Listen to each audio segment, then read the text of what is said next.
Hi and welcome back to a new video.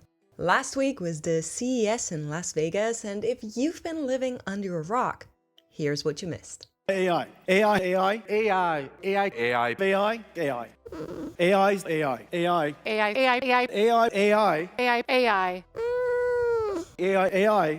It's artificial intelligence. AI. And one more thing. AI.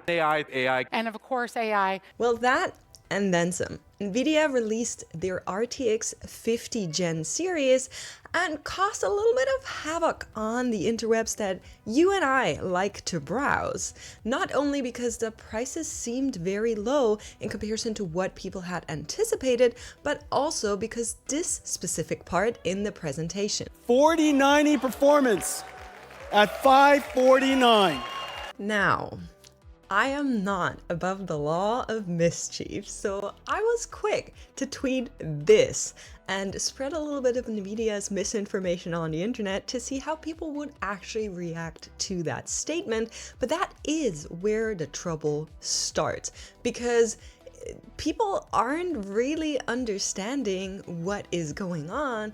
And in this video, I want to break it down. I want to explain to you why you should never sell your 4090 for the new 5070, despite what NVIDIA might be telling you. And we're going to be going into the features of what the cards have to offer and what all of that actually means. Now that we have entered the age of AI, it seems that we moved on from bigger number equals better, and instead we're all sitting in front of these presentations and we're thinking, what are they even saying? What is this? It's all drowning in AI shareholder mush, and I've seen a lot of discourse in the past days on what people are saying about these new graphics cards, and it feels like people don't understand what's going on.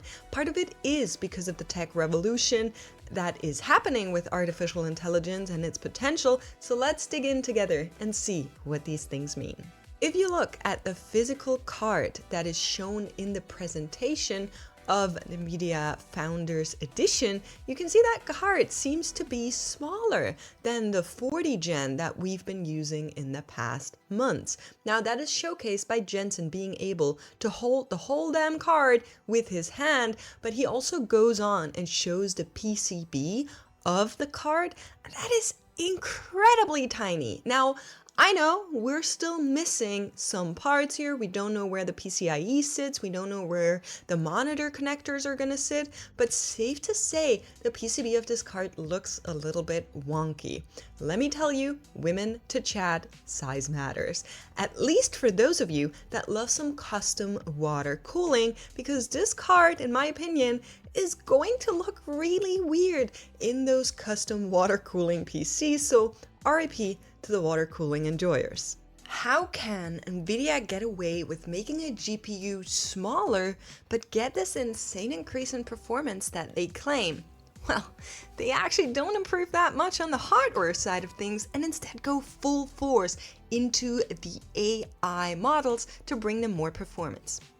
This is nothing new, as NVIDIA has brought DLSS, which stands for Deep Learning Super Sampling, already to PCs in 2018 when they released their 20 Gen series. But this year, they announced their newest version, DLSS 4. DLSS can help upscale images, let's say from 1080 to 4K. It can help with ray tracing, which is the pretty lights in your games, and it can also generate more frames to make your game run smoother artificially. If you've ever used AI in your life though, you know that this comes with an asterisk. It's not always incredibly truthful, and it's often rather slow to generate things like that, so it is no surprise that it's only partially supported or not supported at all on many games to begin with. I see you, World of Warcraft friends. Sounds great though, right? Your PC now turns a 60 FPS situation into a 240 FPS situation using the new DLSS quadruple frame generation. To me, that sounds epic. But what happens there on a technological level is for each of these 60 frames that you originally have, DLSS generates 3 more. based on that single frame. That is going to make your game look visually more smoother, ideally, if it works out. But in terms of latency and rendering, you're still gonna be playing on 60 FPS. So there's a little bit of a discrepancy between what your eyes see and what your body is going to feel putting those inputs into your game. So anything that is incredibly fast-paced, to me, sounds like it's not going to work out. Now, one more thing I want to mention here is that it's going to be bottlenecked by your VRAM as well.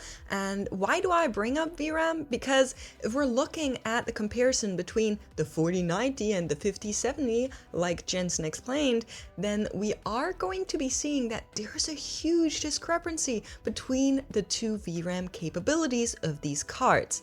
Now, why is that important, you may ask? And that's a great question, because in order to process AI-generated frames, you need your GPU's workspace to be decently sized. Else, it's going to be choked up as soon as it's tasked with processing the game's textures, shaders, buffers, and then the newly generated frames as well. We haven't seen enough testing on the cards just yet, but I personally am enthusiastically suspicious of 12 GB VRAM being enough for all of that. In this comparison here, you can also see that the 4090 excels over this 5070 in basically all of the big things on the hardware side, making Nvidia's claim of a 5070 being equal to a 4090 absolutely incorrect. But he said that in the presentation. Yes, he did say that. Roll the clip real quick. Impossible without artificial intelligence. But you know how it is. People don't always listen, and while I would love for some 4090s to appear on eBay real cheap, I'd rather you don't fall for corporate lies. So here we are. Drawing a conclusion on the above, please don't believe everything people say, especially not on a corporate shareholder presentation. Rely on your favorite third-party tech reviewers to fact-check before you panic buy or sell things, especially before you panic buy something you don't need or want.